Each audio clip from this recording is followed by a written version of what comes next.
नमस्कार साथियों, कैसे हो आप सब। उम्मीद करता हूँ आप सब बहुत अच्छे होंगे। मैं देवेंद्र चौधरी एक बार फिर से आपका 12वीं क्लासेज में हार्दिक स्वागत करता हूँ। साथियों, हम पढ़ रहे थे राजस्थान की कला एवं संस्कृति। राजस्थान की कला एवं संस्कृति। राजस्थान की कला संस्कृति के अंतर्गत हम राजस्थान की जो संस्कृति है या राजस्थान की जो कल्चर है उसमें हम टॉपिक पढ़ रहे थे, जिसमें हमने नृत्य नाट्य पढ़े, लोक देवता एवं देवियां। इसके बाद में हम पढ़ने जा रहे हैं राजस्थान के त्योहार। राजस्थान में कई प्रकार के त्योहार मनाए जाते हैं। क्षेत्र विशेष के अनुसार, समय विशेष के अनुसार कई सारे त्योहार मनाए जाते हैं। इसलिए हमने राजस्थान के त्योहारों के अंतर्गत सबसे पहले लिए विक्रम संवत पर आधारित त्योहार। विक्रम संवत पर आधारित हिंदू त्योहार। हिंदू त्योहारों के अंतर्गत हम विक्रम संवत पर आधारित पढ़ रहे थे। इसके अंतर्गत हमने चैत्र, वैशाख, ज्येष्ठ, आषाढ़ और श्रावण 5 महीनों के त्योहार पढ़ चुके हैं। तो आज हम पढ़ेंगे छठा महीना जो आता है भाद्रपद। भाद्रपद माह। पिछली क्लास में कुछ टेक्निकल इश्यू आ गया था, जिसके अंतर्गत पिछले 2 से 3 मिनट, लास्ट के जो 2 से 3 मिनट थे वहां पर माइक रुक गया था। तो आज की क्लास को वहीं से हम कंटिन्यू करते हैं, कल जो पीछे रह गया था। तो हम पढ़ेंगे बाबेरी बीज। बाबेरी बीज, ये बीज कब होती है? तो ये होती है भाद्रपद की शुक्ल द्वितीया या भाद्रपद की शुक्ल बीज। ये किससे संबंधित है? तो ये बाबा रामदेव जी बाबा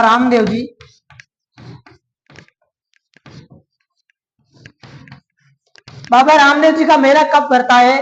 तो ये भाद्रपद शुक्ल द्वितीया से लेकर भाद्रपद की शुक्ल एकादशी या 11 तक मेला भरता है। बाबा रामदेव जी का मेला कहाँ भरता है? तो ये मेला हमने भरता है रुणीचा गांव, जैसलमेर। आगे हम जब राजस्थान के मेलों का त्योहारों के बाद में मेलों का टॉपिक पढ़ेंगे, उसके अंतर्गत हम अच्छे से पढ़ेंगे कि जो रामदेव जी का मेला है यह राजस्थान में, पश्चिमी राजस्थान में सांप्रदायिक सद्भाव का सबसे बड़ा मेला है। ठीक है। इसके बाद में हम देखें कि बाबेरी बीज है, ये है भाद्रपद की शुक्ल द्वितीया। जो बाबा रामदेव जी का मेला भरता है ये भाद्रपद की शुक्ल द्वितीया से शुक्ल 11 तक भरता है। इसमें जो भाद्रपद की शुक्ल द्वितीया है ये रामदेव जी की जयंती या जन्म दिवस एवं जो शुक्ल जो एकादशी है, इस दिन बाबा रामदेव जी ने समाधि ली थी। इस मेले में कामड़िया पंथ की महिलाओं द्वारा 13 नृत्य प्रस्तुत किया जाता है। एवं जो मेला है ये सांप्रदायिक सद्भाव का बहुत बड़ा मेला है। इसमें हिंदू एवं मुस्लिम धर्म के लोग भी आते हैं। जो बाबा रामदेव जी है ये राजस्थान के पंच पीरों में भी शामिल है। इसके बाद में हम पढ़ेंगे गणेश चतुर्थी। ये गणेश चतुर्थी कब होती है? तो गणेश चतुर्थी अपने राजस्थान में मनाई जाती है भाद्रपद की शुक्ल पक्ष की चतुर्थी। ठीक है, भाद्रपद की शुक्ल चतुर्थी। एवं राजस्थान के जो प्रमुख गणेश जी के मंदिर है वहां पर ये मनाई जाती है, जैसे कि त्रिनेत्र गणेश मंदिर हो गया।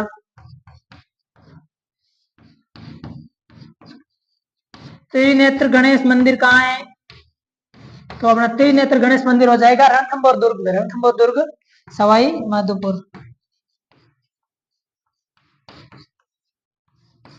महादेव के एवं गणेश के जो अन्य मंदिर है वहां पर भी ये जो मनाया जाता है, जैसे कि अपना चुंगी तीर्थ है जो जैसलमेर में है, इन मंदिरों में ये गणेश चतुर्थी का त्योहार मनाया जाता है। ठीक है, नेक्स्ट चलते हैं। देखें ऋषि पंचमी का जो त्योहार है, ये ऋषि पंचमी का त्योहार कब होता है? तो ये होता है भाद्रपद की शुक्ल पक्ष की पंचमी के दिन। इस दिन गंगा स्नान का विशेष महत्व होता है। गंगा स्नान का विशेष महत्व होता है। ठीक है, ऋषि पंचमी का त्योहार कब होता है? तो ये भाद्रपद की शुक्ल पंचमी। इस दिन जाने अनजाने में हुए पापों से मुक्ति मिलती है। जाने अनजाने में में हुए पापों से मुक्ति। ठीक है, इस दिन जो व्रत करते हैं, व्रत करने से, इस दिन व्रत करने से क्या फायदा होता है? जाने अनजाने में जो पाप हो जाते हैं वो पाप धुल जाते हैं। ठीक है, जो माहेश्वरी समाज है, माहेश्वरी समाज, माहेश्वरी समाज इस दिन रक्षाबंधन मनाती है, रक्षाबंधन के रूप में मनाते हैं। ठीक है, तो भाद्रपद की शुक्ल पंचमी क्या कहलाती है? तो ऋषि पंचमी कहलाती है। एवं इस दिन गंगा स्नान का विशेष महत्व माना जाता है। इसके बाद में हम देखेंगे राधा अष्टमी। ये राधा अष्टमी का त्योहार कब होता है? तो ये भाद्रपद की शुक्ल अष्टमी होती है। भाद्रपद माह की शुक्ल पक्ष की जो अष्टमी होती है उसको किसके रूप में मनाया जाता है? तो राधा अष्टमी। इस दिन राधा जी का जन्म दिवस मनाया जाता है, राधा जी का जन्म उत्सव, राधा का जन्म उत्सव। इस दिन मेला भरता है एक निम्बार्क संप्रदाय का,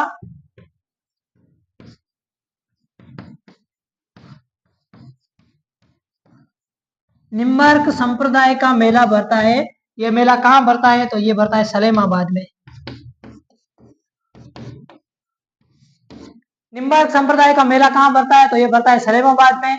और ऋषि पंचमी कब होती है? तो ये भाद्रपद की शुक्ल पंचमी। इस दिन गंगा स्नान का विशेष महत्व होता है। अब चलते हैं नेक्स्ट, अपना भाद्रपद माह के अंतर्गत नेक्स्ट त्योहार आता है तेजा दशमी। तेजा दशमी कब होती है? तो ये भाद्रपद की शुक्ल दशमी। इस दिन तेजा जी की स्मृति में मेला भरता है पर्वतसर में। पर्वतसर कहाँ है? तो पहले नागौर में था, वर्तमान में डीडवाना कुचामन जिले में है। तेजा जी के बारे में हम पहले जो लोक देवता पढ़े थे उसमें अच्छे से एक्सप्लेन कर चुके हैं कि तेजा जी किसानों के देवता है एवं जो सर्प रक्षक देवता के रूप में भी पूजे जाते हैं। ये भाद्रपद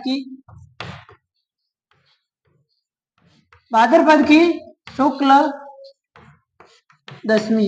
इस दिन मेला भरता है अपने पर्वतसर में,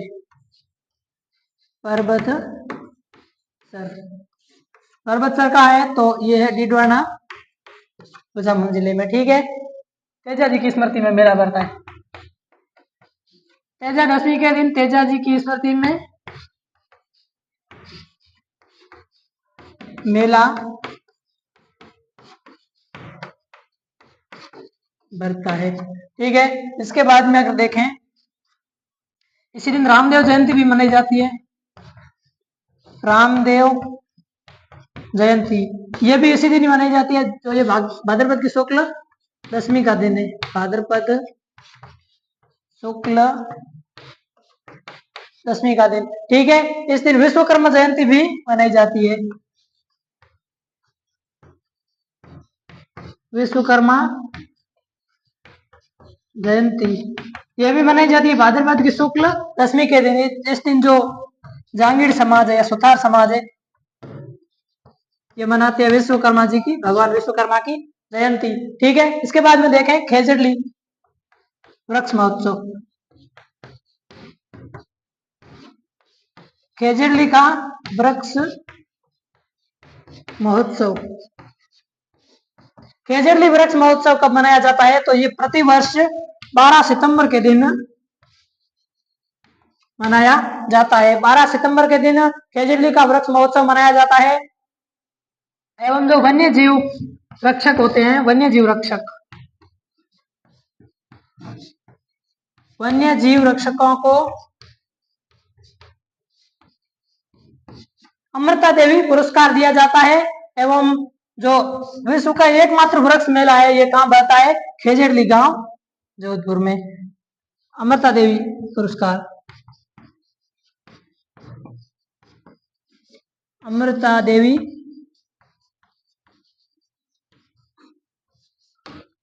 पुरस्कार दिया जाता है। इसके बाद में हम देखें विश्व का एकमात्र वृक्ष महोत्सव, एकमात्र वृक्ष मेला ये कहाँ भरता है? खेजड़ली गांव, ये कहाँ है? जोधपुर में। खेजड़ली गांव जोधपुर में ये वृक्ष महोत्सव आयोजित होता है। इसके बाद में ये खेजड़ली की जो घटना है, ये घटना क्या थी, तो 1723 ईस्वी में मारवाड़ के राजा कौन थे, अभय सिंह जी। अभय सिंह जी के महल निर्माण का कार्य चल रहा था, तो उन्हें दरवाजे वगैरह कुछ बनाने के लिए लकड़ियों की आवश्यकता हुई। लकड़ियों की आवश्यकता हुई तो उन्होंने आदेश दिया कि अपने राज्य में से खेजड़ी वृक्ष की लकड़ियां काटकर लाई जाए। तो वो गए एवं खेजड़ी गांव है, यहाँ सैनिक लकड़ियां काटने लगे। तभी जो अमृता देवी बिश्नोई थी, अमृता देवी बिश्नोई एवं उनकी 3 बेटियां आशु, रत्नी एवं भगु, 3 बेटियां एवं अमृता देवी जी के पति रामोजी बिश्नोई एवं अन्य आसपास गांव के लोग खेजड़ी के वृक्ष से चिपक गए। उन्होंने कहा कि हम खुद कट जाएंगे लेकिन खेजड़ी के वृक्ष नहीं कटने देंगे। इसके संबंध में एक कहावत है, इन्होंने यह कहा था कि सिर साटे रूख रहे तो भी सस्तो जान, मतलब अपने सिर के बदले अगर वृक्ष जीवित रहते हैं और हम खुद मरते हैं तो ये भी सस्ता सौदा है, ये सौदा हमें महंगा नहीं पड़ेगा। तो ये घटना है 1730 की सितंबर महीने की। जोधपुर के महाराजा अभय सिंह जी थे। 363 लोगों ने खेजड़ी पेड़ की रक्षा के लिए अपना बलिदान दिया, जिसमें 69 यानी 69 महिलाएं थी एवं 294 पुरुष थे। ठीक है, विश्व का एकमात्र वृक्ष मेला कहाँ है, तो यह खेजड़ली गांव जोधपुर में। ठीक है, अब चलते हैं नेक्स्ट। इसके बाद में भाद्रपद माह के अंतर्गत एक बहुत ही महत्वपूर्ण त्योहार हम पढ़ते हैं, देव झूलनी या जल झूलनी। देव झूलनी या जल झूलनी एकादशी। जल झूलनी एकादशी, मैंने पहले आपको क्या बताया था कि देव शयनी एकादशी कब आती है, तो वह आती है अपने आषाढ़ माह के अंतर्गत, आषाढ़ माह की शुक्ल पक्ष की एकादशी। इसके बाद में उस दिन देवता सो जाते हैं, 4 महीने के लिए भगवान विष्णु सो जाते हैं या शयन मुद्रा में चले जाते हैं एवं भगवान शिव सृष्टि का संचालन करते हैं। इसके बाद में ये जो भाद्रपद की शुक्ल 11 आती है या भाद्रपद की शुक्ल एकादशी आती है, इस दिन माना जाता है कि देवता स्नान करते हैं। मतलब भाद्रपद का महीना ये बारिश का समय होता है, उस समय तो सरोवर एवं तालाब भरे हुए होते हैं, उस समय इस दिन देवताओं की मूर्तियों को पालकियों एवं देव विमानों में विराजमान किया जाता है एवं सरोवर में नहलाया जाता है। पालकियों एवं जो देव विमान होते हैं,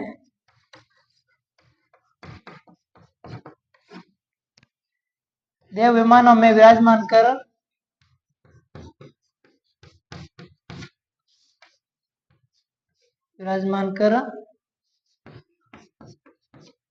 स्नान करवाया जाता है। ये जो महत्वपूर्ण त्योहार मैं आपको पढ़ा रहा हूँ, जैसे कि हमने छोटी तीज है, बड़ी तीज है।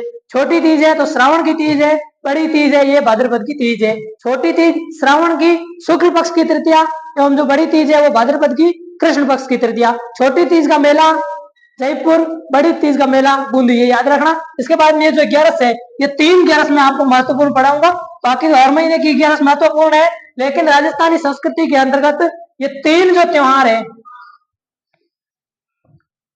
ये अपने 11 के 3 त्योहार है, जिसमें सबसे पहले देव शयनी एकादशी जो आषाढ़ की शुक्ल पक्ष की एकादशी के दिन आती है। उसके बाद में अपने ये भाद्रपद की शुक्ल एकादशी, इसको क्या कहते हैं, तो इसको कहते हैं देव झूलनी एकादशी या जल झूलनी एकादशी। इसके बाद में अपने जो श्रावण, भाद्रपद, आश्विन एवं कार्तिक माह के अंतर्गत जो एकादशी शुक्ल पक्ष की आती है, उसको क्या कहते हैं, उसको देव उठनी 11 कहते हैं, देव उठनी एकादशी। उस दिन से यह माना जाता है कि देवता उठते हैं उस दिन से, एवं उसके बाद में सृष्टि का संचालन कौन करते हैं, तो खुद भगवान विष्णु करते हैं।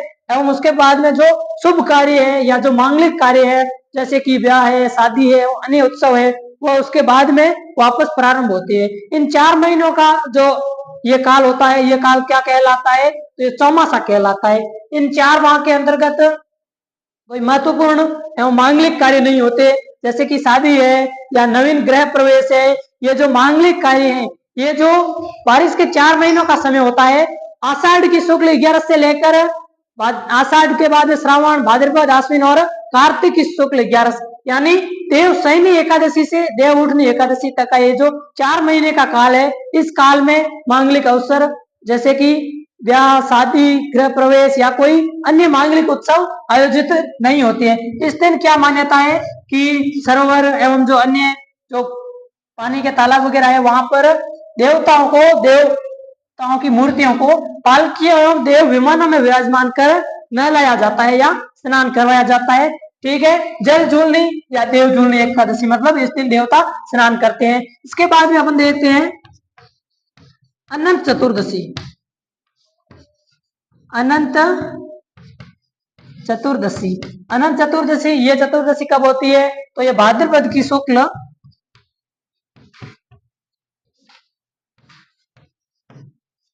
चतुर्दशी। तो अपन ने जो आज तक त्योहार पढ़े हैं सारे त्योहार लगभग महिलाएं व्रत करती है। कब तो कभी तो पुरुषों की बारी आएगी। इस दिन कौन व्रत करते हैं? तो पुरुष व्रत करते हैं, पुरुष व्रत करते हैं। राजस्थान जाने क्या दिख जाए, ये पर्यटन विभाग की एक लाइन है। इसमें मतलब ये राजस्थान है, यहाँ कुछ भी दिख सकता है। यहाँ की संस्कृति बहुत अनूठी है। यहाँ मतलब रंगीन संस्कृति कहा जाता है राजस्थान की संस्कृति को। यहाँ विभिन्न प्रकार के पहनावे एवं विभिन्न प्रकार की जो पुरुषों की पगड़ियां एवं जो महिलाओं की जो पहनावा है यहाँ का प्रसिद्ध है। ठीक है, इस दिन पुरुष व्रत करते हैं। बारिश सबकी आती है, समय सबका बदलता है। ठीक है, इसके बाद में हमने त्योहार आता है सांझी का त्योहार। ठीक है, सांझी से पहले श्राद्ध पक्ष पढ़ लेते हैं। एवं श्राद्ध पक्ष एवं सांझी पक्ष से सेम चलता है। ठीक है, पहले बोर्ड क्लीन कर लेते हैं। श्राद्ध पक्ष, ये श्राद्ध पक्ष कब होता है? तो ये भाद्रपद की जो पूर्णिमा आती है, भाद्रपद पूर्णिमा से शुरू होते हैं। एवं भाद्रपद के बाद अपने 7वां महीना कौन सा आता है? तो ये आता है आश्विन। आश्विन या मारवाड़ी में इसको आसोज भी कहते हैं। आश्विन माह की जो अमावस्या आती है। ठीक है, राजस्थानी संस्कृति के अनुसार यह कहा जाता है कि 16 श्राद्ध, उसके बाद में 9 नवरात्रा, 10वां दशहरा एवं 20 दिन बाद में दीपावली। ठीक है, तो भाद्रपद पूर्णिमा से आश्विन अमावस्या 16 दिन का यह श्राद्ध पक्ष होता है। 16 दिन श्राद्ध पक्ष।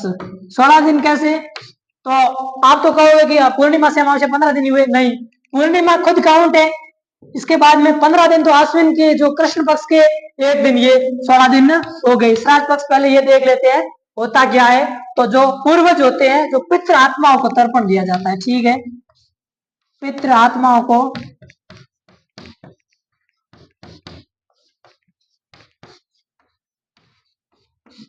तर्पण दिया जाता है। ठीक है, इस पक्ष के दौरान ये जो 16 दिन का ये जो श्राद्ध पक्ष होता है, इस पक्ष के दौरान ब्राह्मणों को भोजन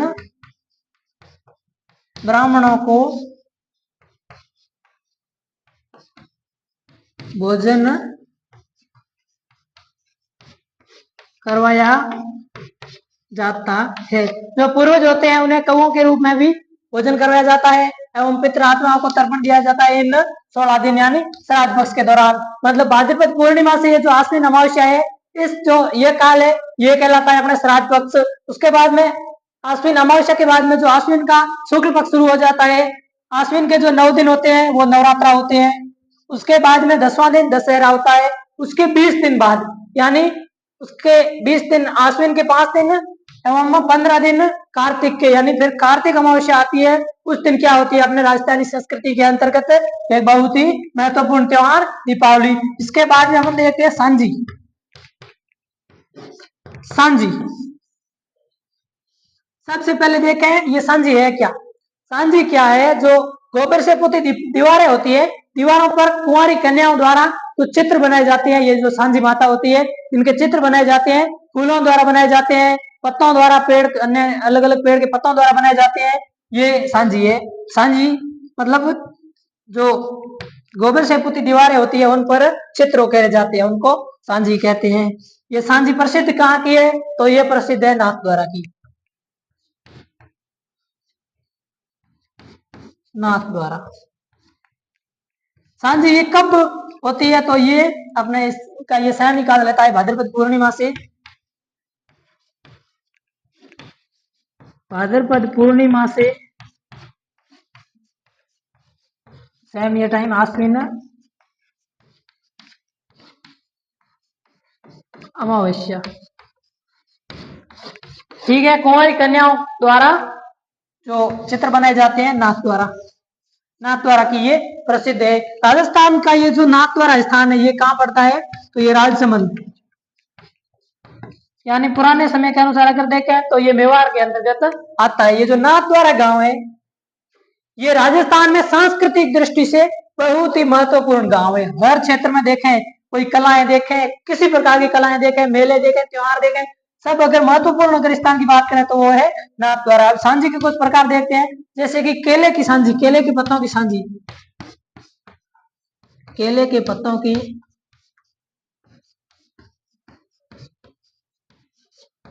केलों के पत्तों की जो सांझी है ये अपना प्रसिद्ध है नाथद्वारा की। नाथद्वारा कहाँ है, तो राजसमंद में। इसके बाद में एक सांझी का मंदिर है, संजय मंदिर या सांझी का मंदिर, संजय मंदिर कहते हैं। सांझी का ये जो मंदिर है ये मंदिर कहाँ है, तो ये मच्छरनाथ मंदिर है,